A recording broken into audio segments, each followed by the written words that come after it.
Chapter 32, Sly. The only thing I really feel is a heavy head. All that's real is this darkness that's only slowly loosening. I was asleep. I'm just waking up. I try to brace myself for another agonizing day in the dungeon by trying to go back to unconsciousness, to sleep through as much of it as possible. Except my back doesn't feel the discomfort it's used to. It feels soft. I slowly open my eyes, wondering if Katra got generous, and my head all of a sudden goes from heavy to shivering and dripping. It's kind of itchy.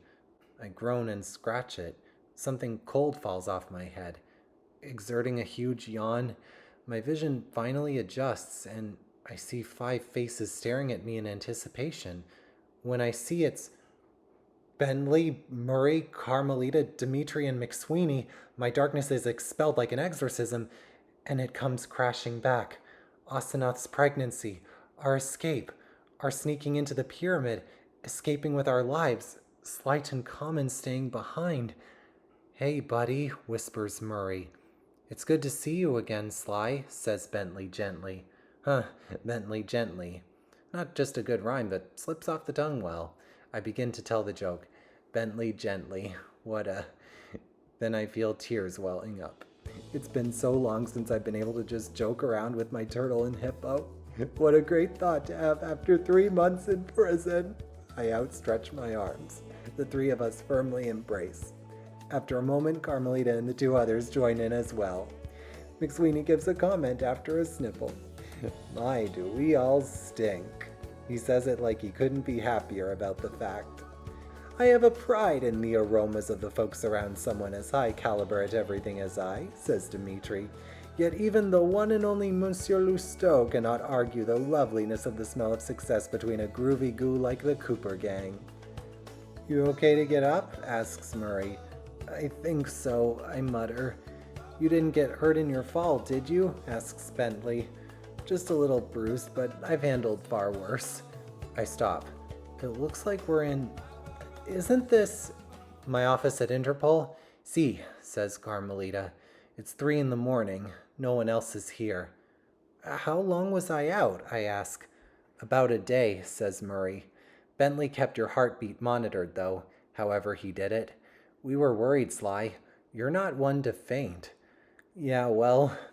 I search for the truth as to why I knocked myself unconscious, and come up with a theory I will state as fact. I've just survived the worst 3 months of my life.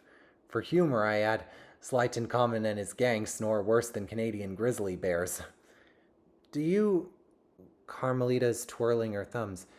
Do you want something? I can easily get coffee, and we have some vending machines in the floor below us. I meet Carmelita's face. She peeks at me but then looks away, looking flustered. Yeah, I say quietly.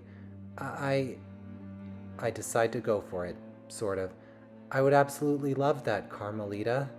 She nods once and walks out, clearly trying to be quiet, but her boots clack like high heels. When she leaves, no one talks for a minute. Then I see an old safe in the corner, and a small fire escape beyond the window. I begin conversation. Remember when I was first here? We were on a mission to snatch my personal file from that safe. That was quite the epic escape. I looked to Dimitri and McSweeney. Wish you two could have been there. In fact, I wish all the... McSweeney, how rude of me. You're out of prison! McSweeney gives a face of half humility and half pride. I was given parole, Junior. I look down at my feet. I see him still wearing the outfit I snatched from the palace. I guess rescuing me and traveling through time was an adventurous celebration, huh? I cough for some reason. Just like old times, McSweeney agrees. How long have you been out? I ask, stretching and slowly fully waking up. Just about 2 weeks. It still hasn't fully sunk in yet. McSweeney looks down at his belly. And I don't know if it ever will. I've been in that place 20 years. To help the wall out, brings up Dimitri. I took him to a boutique or two, or quattro. I gotta say though, nothing is as stylish as your little get-up, Cooper. I laugh, actually laugh, at Dimitri's take on fashion. Only a few hours ago, I was wearing something a lot less pleasant and sturdy. So it was ancient Egypt, in Slighton Commons time, says Bentley. How'd you end up there? Why were you in the Pyramid of Jedefre? Bentley, come on, says Murray. He's just woken up from a day-long sleep. He needs some food in his belly, or at least something to drink. We all need to give him some space to readjust. Then we can be all over him like delicious on a pizza. Well, looks like the readjusting's arrived. McSweeney gestures to the door. Carmelita's returned with 2 coffees. The quartet will just be away at the cafeteria if you need us, Cooper, says Dimitri. We'll all mind our beeswax for a beat or two. Carmelita awkwardly steps to her side so everyone else can leave us, and they all look back at me with smiles. I return them.